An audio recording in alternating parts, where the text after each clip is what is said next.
dhaloota barsiisa. Hanni badaa maqaa namaallee balleessa. Hundirraa maqsuun kan danda'amu hirmaannaa keenya hunda kan gaafatudha. Itti qabsoomnee salphisuu qabna.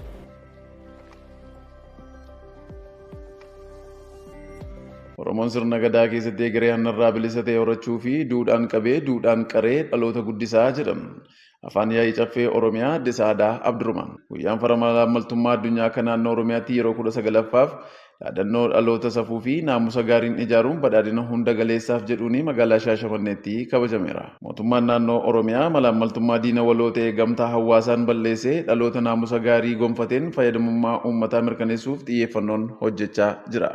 Galma gahiinsa isaa fi Koomishiniin Naamusaa fi Farra Malaamaltummaa Oromiyaa guyyaa farra malaamaltummaa 19ffaa bakka afaan yaa'ii caffee Oromiyaa Adde Saadaa Abdurumaanii fi itti gaafatamaa waajjira pirezidaantii Dr. Abdulaziz Daawud, koreen dhaabbii caffee Oromiyaa, hooggantoonni biiroolee, abbootii gadaa, amantaa, haadholii siinqee fi hirmaattonni sagantichaa argamanitti magaalaa Shaashamanneetti kabajameera.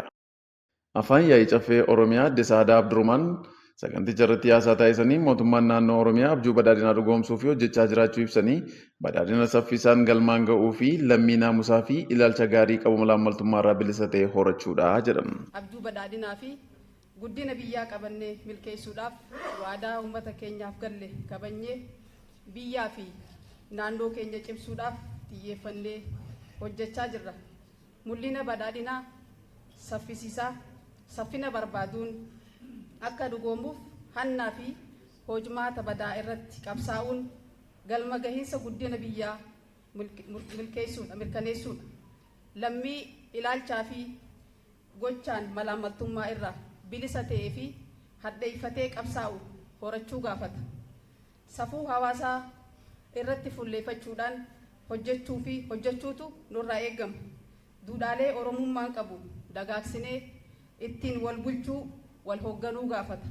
Sirna gadaa keessatti dhaloonni daa'imummaadhaan duudhaa fi safuu hawaasaa keessatti akka guddatu taasifama. Oromoon aadaan qabee duudhaan qaree dhaloota barsiisa. Naamusa sirrii akka gonfatu taasisa. Gocha gaggaarii jajjabeessuudhaan alnaamusummaa balaaleeffata.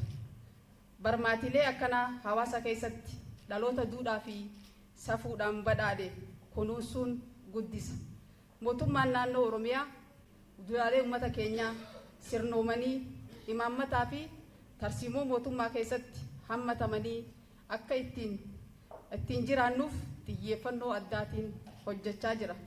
Duudhaaleen amantaas barsiifata gaggaarii uummanni keenya qabu caalmatti kan cimsuudha. Adde Saadaan itti dabaluun hanna hambisuu fi Oromoon sirna gadaa keessatti dhaloota duudhaa fi safuu dhaalchisee guddisuu eeranii hanni safuu dhalootaa fi biyya qucarsuudhas jedhan. Hanni safuudha. Hanni dhaloota quncarsa. Hanni biyya diiga. Kanaaf akka amantaattis akka Oromoottis hanni balaaleeffatama. Seera uumaa fi uumamaa keessattis hanni bahee kan waakkatamuuf. Kanaaf daandiin qajeelummaa fi guddinaa qulqullummaa sammuu ilaalchaa fi gochaa namni hunduu yoo qabaate hoggansi yoo qabaate ummanni bakka rakkoon jirtu walitti agarsiisaa wal bira dhaabbachaa bakka rakkoon jirtu xiyyeeffannoodhaan akka sirraa'u yoo wal bira dhaabbate gochaa kana yoo lagachaa kan deemnu ta'e badhaadhinni jalqabame dhugoomuu danda'a. Koomishinarri Koomishinii Naamusaa fi Farra Malaamaltummaa Oromiyaa Obbo Abdallaa Oggatee malaamaltummaan aangoo seeraan alaa fayyadamuun badhaadhina hin malle argatanii guddina biyyaatti gufuu ta'uu ibsanii kaayyoon kabajaa ayyaanichaas dhaloota malaamaltummaa jibbuu uumuudha jedhan. Amaanaa naamusaa fi safuu duudhaa ummata cabsuudhaan badhaadhina hin malle karaa qaxxaamuraatiin argachuudhaaf gochoota raawwatamanidha. Kun ammoo qabeenya mootummaaf uummataa harka namoota dhuunfaatti akka sassaabbamu taasisuun karoora badhaadhinaa biyyi teenya qabatte xiiqiin hojjechaa jiru kan gufachiisuudha. Olaantummaa seeraa akka hin mirkanoofne akkasumas nageenyi fi tasgabbiin akka hin jiraanne taasisuun sirnaa fi biyya gocha sirnaa fi biyya diiguudha. Kanaaf gocha badaa kana irratti qabsaa'uun hundirraa maqsuun kan danda'amu hirmaannaa keenya hunda kan gaafatudha. Kaayyoon guyyaa farra malaammaltummaa addunyaas dhiibbaa hamaa malaammaltummaan badhaadhina biyyaa irratti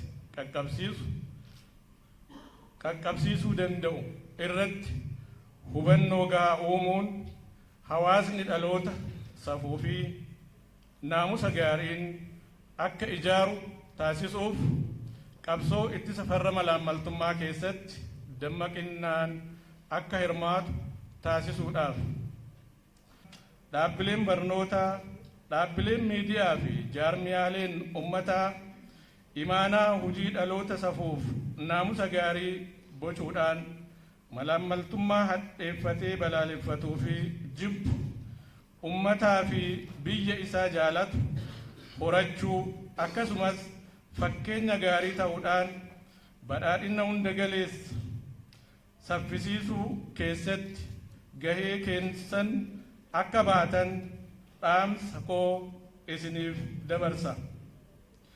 Hirmaattonni kabaja ayyaanichaas hanna salphina ta'ee hawaas dinagdee miidhuu maatii keenyarraa kaanee dhaloota itti guddisuun dhabamsiisuun gahee keenya ni baanaa jedhan. Nama rakkataa tokko yoo rakkina na baasiif gara isaa adeemu yookiin isatti dhaqee dhimma naa yaawwadhu yookiin dhimma kana naa laali jedhee itti dhaqu harka laaluun jira, irraa fudhachuun jira. Kun malaamaltummaa. Malaamaltummaan kunin namni yoo dubbatu gara waajjira mootummaa qofa harka qaban. Waajjira mootummaa keessaa ka'umsisa achi yoo ta'e babal'inni isaa ta'e garam deemeera amma waajjira mootummaa hundaa miti maqaa xureessuuf hin dandeenyu.